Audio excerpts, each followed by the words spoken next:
The snow fell in thick, silent flakes, muffling every sound and obscuring the moonlight. I had wandered too far off the trail, chasing the fading light of the sun, and now I was surrounded by an endless expanse of skeletal trees. Their blackened branches, heavy with frost, clawed at the sky like desperate hands. My breath clouded the frigid air as the cold gnawed at my exposed skin, biting deeper with each passing moment. A branch cracked somewhere behind me. My heart froze, pounding loud enough to drown out my thoughts. I spun around, squinting into the shadows. Nothing moved, just the trees and the swirling snow. The sound must have been my imagination or an animal. I trudged forward, trying to convince myself I was still heading in the right direction. My footsteps crunched in the fresh powder.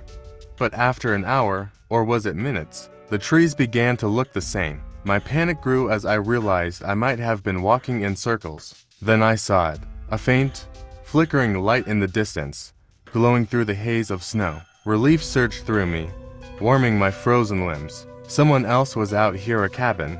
Maybe. I stumbled toward it, my pace quickening despite the sinking snow. As I got closer, I noticed the light wasn't steady. It shimmered and swayed, as though carried by a lantern. And there, in the gloom, a figure emerged. They were cloaked in dark, heavy furs, their face obscured by a hood. "Hello," my voice cracked, hoarse from the cold. The figure didn't respond but turned, walking deeper into the forest. The lantern's glow receded with each step.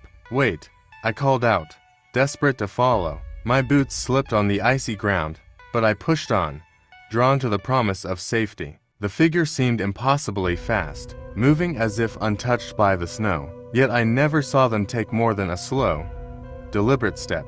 The forest grew darker, the air colder, my strength waned, and the flickering light became harder to see. Finally, I stumbled into a clearing, my legs collapsing beneath me.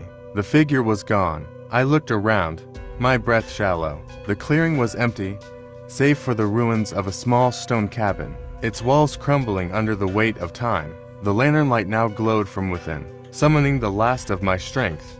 I crawled toward the doorway. I peered inside, and my breath hitched. The room was filled with icy shadows, each one moving unnaturally, their forms writhing like smoke.